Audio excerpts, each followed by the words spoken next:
नमस्कार मित्रांनो, इन्फ्रास्केप चॅनलवर तुमचे स्वागत आहे। आजच्या व्हिडिओमध्ये आपण महाराष्ट्रात तयार होणाऱ्या 10 प्रपोज्ड आणि अंडर कन्स्ट्रक्शन एक्सप्रेसवेची माहिती घेणार आहोत।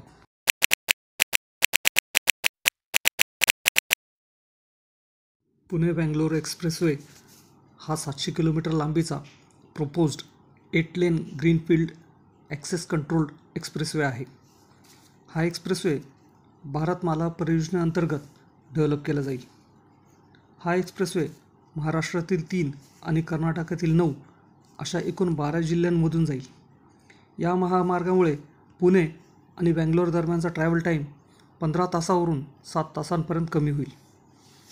या एक्सप्रेसवेचा खर्च अंदाजे 50,000 कोटी रुपये इतका आहे। हा एक्सप्रेसवे पुणे रिंग रोडवरील कांजले येथून सुरू होऊन बेंगलोर येथील सॅटेलाइट टाउन रिंग रोडवर संपेल। हा एक्सप्रेसवे मुंबई पुणे एक्सप्रेसवेशी देखील जोडला जाणार आहे। या एक्सप्रेसवेवर 6 ओव्हरब्रिज, 22 इंटरचेंज, 55 फ्लायओव्हर आणि 14 नॅशनल हायवे क्रॉसिंग्स असतील।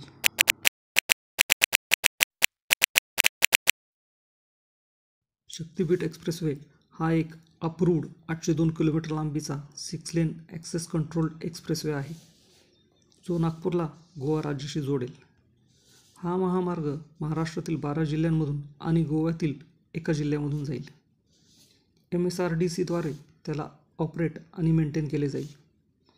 प्रवासाचे अंतर 1110 किलोमीटरवरून 802 किलोमीटरपर्यंत, तर वेळ 20 तासांवरून 8 तासांपर्यंत कमी होईल।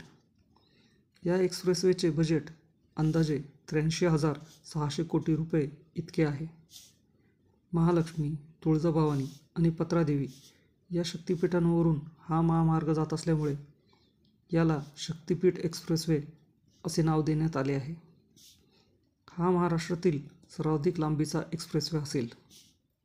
कोल्हापूर जिल्ह्यातून या महामार्गाला विरोध होत असल्यामुळे या महामार्गाच्या अलाइनमेंटमध्ये थोडा बदल केला जाऊ शकतो। हा एक्सप्रेसवे वर्धा जिल्ह्यातील पवनार येथून सुरू होऊन महाराष्ट्र गोवा बॉर्डरवरील पत्रादेवी इथे संपेल।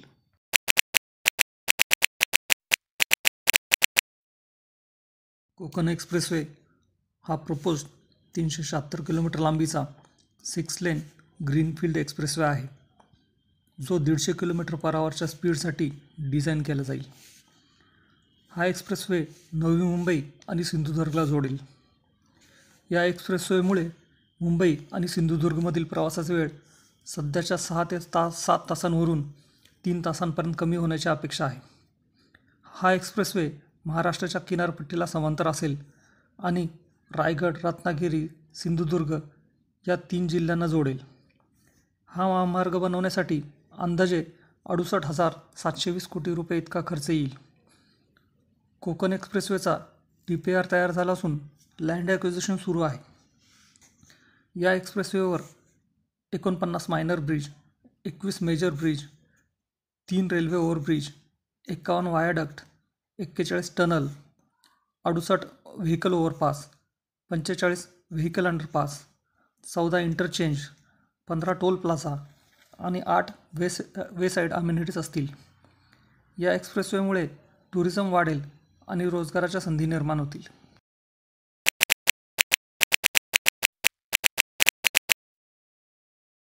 पुणे नाशिक इंडस्ट्रियल एक्सप्रेसवे हा एक महत्त्वाचा कॉरिडॉर आहे, जो IT सिटी पुणे आणि वाईन कॅपिटल नाशिक यांच्यातील कनेक्टिव्हिटी वाढवेल। पुणे नाशिक इंडस्ट्रियल एक्सप्रेसवे हा सुमारे 213 किलोमीटर लांबीचा 6 लेन ॲक्सेस कंट्रोल्ड एक्सप्रेसवे असून या प्रोजेक्टचा खर्च अंदाजे 20,000 कोटी रुपये आहे। या एक्सप्रेसवेमुळे पुणे आणि नाशिक दरम्यानचा ट्रॅव्हल टाईम सध्याच्या 5 तासांवरून 3 तासांपर्यंत कमी होईल। या एक्सप्रेसवेची सुरुवात मोशीजवळ पुणे रिंग रोडपासून होईल आणि शिर्डीजवळ सुरत चेन्नई एक्सप्रेसवेच्या इंटरचेंजवर संपेल। पुढे निफाड इंटरचेंजवरून निफाड ते नाशिक असा 60 किलोमीटर लांबीचा कनेक्टर रोड बनवला जाईल। 2022च्या अखेरीस MSRDCने फिजिबिलिटी स्टडी आणि DPR तयार करण्यासाठी टेंडर नोटीस काढले होते। तसेच या प्रोजेक्टसाठी कन्सल्टंट म्हणून मोनार्क सर्वेयरची नियुक्ती केली होती. परंतु जुन्नर आणि शिरूर तालुक्यामध्ये शेतकऱ्यांनी या एक्सप्रेसवेला विरोध केल्यामुळे काम काही काळासाठी स्थगित करण्यात आले होते. पण या बहुप्रतीक्षित एक्सप्रेसवेसाठी लवकरच भूसंपादन सुरू होणार आहे. जमिनीचे मोजमाप आधीच पूर्ण झाले आहे.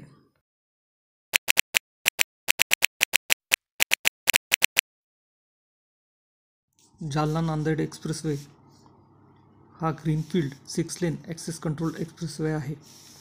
180 किलोमीटर लांबीचा हा महामार्ग जालना, परभणी, नांदेड आणि हिंगोली या शहरांना जोडेल. या महामार्गामुळे मराठवाड्याचा विकास वेगाने होईल. या महामार्गाचे 90% लँड ॲक्विजिशन झाले असून या महामार्गाचे काम 6 पॅकेजेसमध्ये विभागले आहे.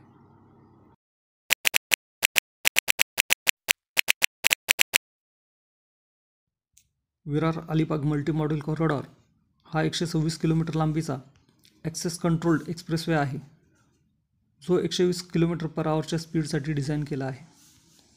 हा एक्सप्रेसवे महाराष्ट्रातील रायगड, ठाणे आणि पालघर जिल्ह्यांना जोडेल.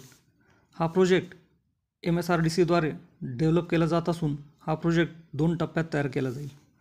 पहिला टप्पा नवघर ते बालवली दरम्यान 96.41 किलोमीटर लांबीचा महामार्ग असेल. दुसऱ्या टप्प्यात बालवली आणि अलिबाग दरम्यान 29.9 किलोमीटर लांबीचा महामार्ग असेल.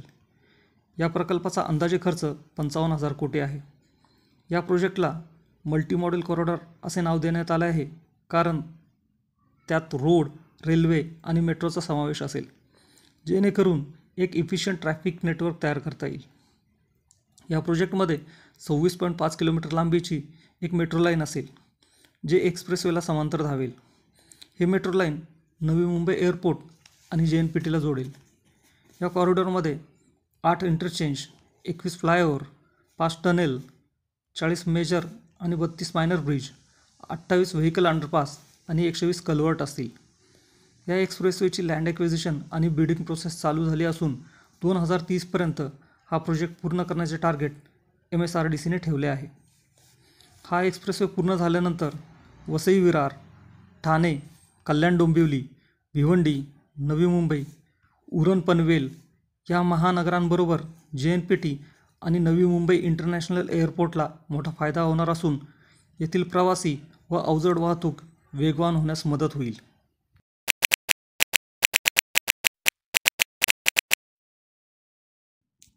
पुणे संभाजीनगर एक्सप्रेसवे हा 225 किलोमीटर लांबीचा 6 लेन ॲक्सेस कंट्रोल्ड एक्सप्रेसवे आहे, जो पुणे, अहिल्यानगर आणि छत्रपती संभाजीनगर या शहरांना जोडेल. या एक्सप्रेसवेमुळे दोन्ही शहरांमधील प्रवासाचा वेळ किमान 2 तासांनी कमी होईल. हा ग्रीनफील्ड एक्सप्रेसवे भारतमाला योजनेअंतर्गत विकसित केला जाईल.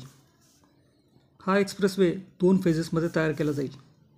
फेज 1 पुणे ते शिरूर आणि फेज 2 शिरूर ते छत्रपती संभाजीनगर. पहिल्या फेजमध्ये पुणे ते शिरूर 53 किलोमीटर लांबीचा 6 लेन एलिव्हेटेड रोड बनवला जाईल. या फेजसाठी अंदाजे 5,993 कोटी रुपये खर्च येईल. या एलिव्हेटेड रोडमुळे येरवडा, खराडी, वाघोली, लोणीकन, शिक्रापूर आणि शिरूर यासारख्या भागात होणारी ट्रॅफिक जॅम कमी होईल, ज्यामुळे वाघोली ते पुणे दरम्यानचा ट्रॅव्हल टाईम कमी होईल. शिरूर ते छत्रपती संभाजीनगर फेजसाठी 2,050 कोटी रुपयांची तरतूद केलेली आहे. या एक्सप्रेसवेवर शिरूर, अहिल्यानगर, नेवासा, देवगड, पैठण आणि छत्रपती संभाजीनगर येथे इंटरचेंज असतील. या एक्सप्रेसवेला समृद्धी महामार्गाशी देखील जोडण्यात येईल. या प्रोजेक्टचा DPR रेडी असून लँड ॲक्विजिशन सुरू झाले आहे.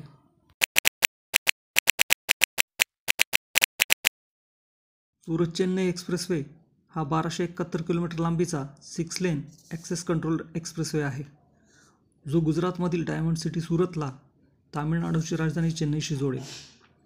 सुरत चेन्नई एक्सप्रेसवे हा दिल्ली मुंबई एक्सप्रेसवेनंतर भारतातील दुसऱ्या क्रमांकाचा सर्वात मोठा महामार्ग आहे. हा महामार्ग गुजरात, कर्नाटक, तेलंगणा, आंध्र प्रदेश आणि तमिळनाडू राज्यातून जाईल, ज्यामुळे चेन्नई, तिरुपती, कडप्पा, कुर्नूल, कलबुर्गी, सोलापूर, अहिल्यानगर, नाशिक आणि सुरत या शहरांमधील कनेक्टिव्हिटी वाढेल. या मेगा प्रोजेक्टचा खर्च अंदाजे 45,000 कोटी आहे. या एक्सप्रेसवेमुळे सुरत आणि चेन्नई दरम्यान ट्रॅव्हल टाईम सध्याच्या 35 तासावरून 16 तासापर्यंत कमी होईल. तसेच अंतर अंदाजे 1570 किलोमीटरवरून 1271 किलोमीटरपर्यंत कमी होईल.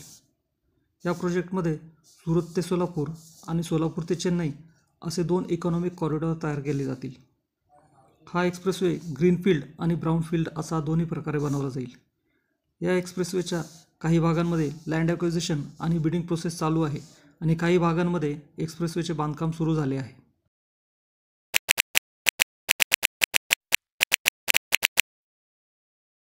समृद्धी महामार्ग हा 701 किलोमीटर लांबीचा 6 लेन ॲक्सेस कंट्रोल्ड एक्सप्रेसवे आहे.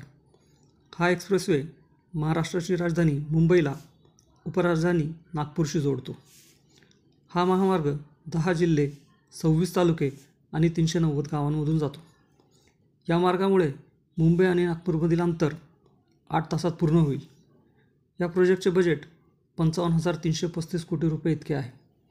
हा महामार्ग नागपूर ते इगतपुरी तालुक्यातील भरवीरपर्यंत खुला करण्यात आला आहे. उर्वरित 76 किलोमीटरचा मार्ग लवकरच खुला करण्यात येणार आहे.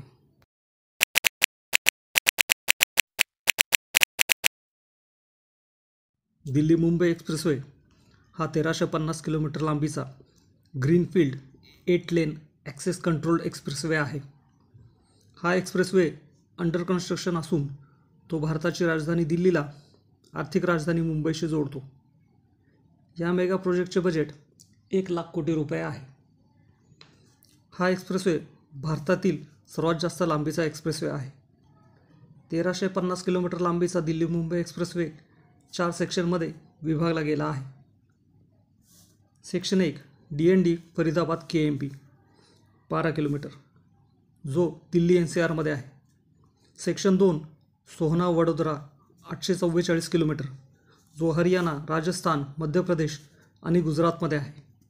सेक्शन 3 वडोदरा विरार 354 किलोमीटर, जो गुजरात आणि महाराष्ट्रात आहे. आणि सेक्शन 4 92 किलोमीटर लांबीचा विरार ते JNPT स्पर. वडोदरापासून पुढच्या एक्सप्रेसवेला वडोदरा मुंबई एक्सप्रेसवे असेही म्हणतात. या सेक्शनमध्ये पावसाचे प्रमाण अधिक असल्याने इथे डांबरीकरण करण्याऐवजी काँक्रिटीकरण केले जात आहे. हा expressway Navi Mumbai international airport, समृद्धी महामार्ग, मुंबई गोवा हायवे आणि मुंबई पुणे एक्सप्रेसवे अशा महत्त्वाच्या ठिकाणांना जोडला जाईल. या एक्सप्रेसवेची डेडलाईन जुलै 2025 आहे. पण वर्क प्रोग्रेस बघता अजून 2 वर्ष तरी हा एक्सप्रेसवे प्रवासासाठी पूर्णपणे खुला होईल असे वाटत नाही.